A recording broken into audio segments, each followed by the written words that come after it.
Hi everybody, can you believe it? It's time for the summer property update. My goodness, it's come round quick. And since the last one, my predictions for the general election certainly have been wrong. And also for interest rates coming down in June. Interest rates will never come down during an election because they'll consider it a bias towards one party or another, no doubt.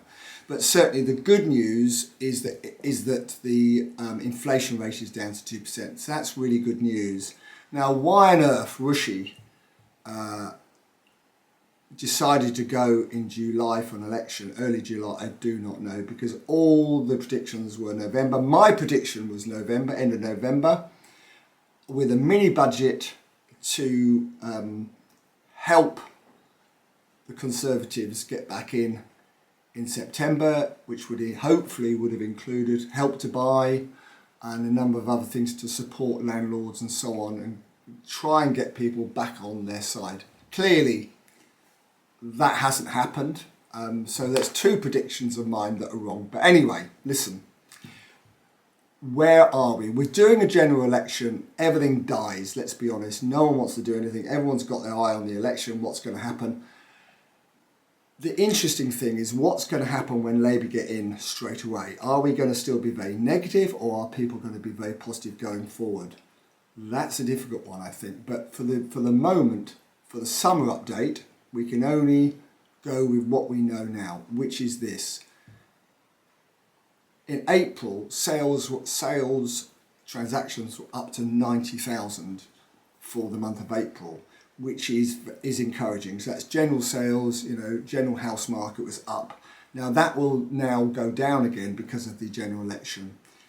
Nationwide is saying that prices have increased. I don't believe that. I'm not seeing that around our estate agents. I'm not seeing that amongst other property dealers and investors either, that sales are better.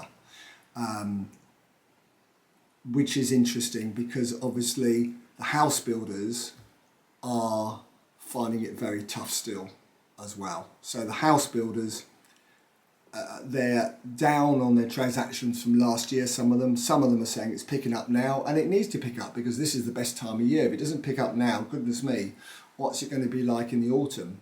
So house building has picked up.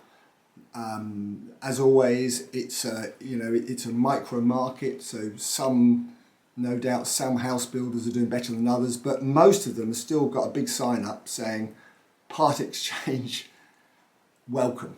And when you see that from a house builder, you know things aren't great. Things are not great.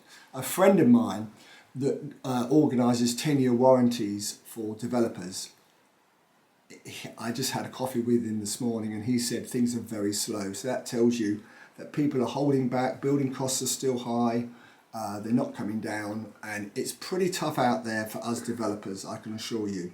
And I'm sure other developers listening to this will probably agree with me. It's not easy out there. So the general market is going to be slow because of the general election, all that has picked up. House building is still very, very tough. However, a bit of good news is for the property dealers.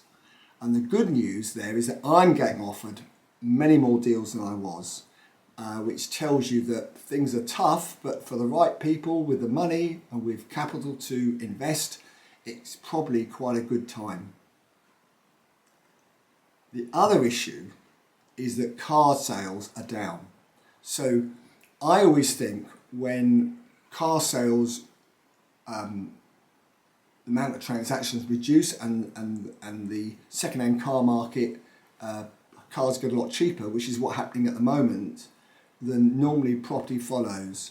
So, I would still be cautious about buying deals. However, I'm seeing quite a few deals that were on the market 6 months ago and they had a buyer and now it's fallen through and it's back on the market.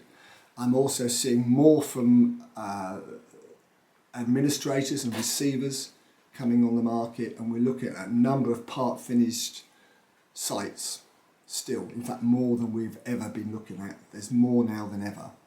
So I think it's still a time to be cautious. The general election has come sooner than we all thought. What's the conclusion going to be? Well, it's going to be a Labour win. Now, I'm going to predict, which is always dangerous, how many seats the Conservatives are going to get. And my prediction is around 150. I know everyone's saying it will be less than 100 at the moment, but I've been doing a lot of door knocking on behalf of the Conservatives, and a lot of people that normally vote Conservative are saying to me they don't know how they're going to vote. Now, most of them in the end will vote Tory. It's still going to be a very tough night, but I don't think it'll be quite the disaster everyone thinks it is. It's still going to be a disaster, of course, but I don't think it's going to be less than 100 seats. I think it'll be around 150. So, let's see if I'm right. I look forward to looking at the autumn statement and seeing what the new Labour Party come up with. There isn't much money around in the coffers for them to do anything, so I think whichever way they're going to have to put taxes up. So let's see what they have to say. See you then.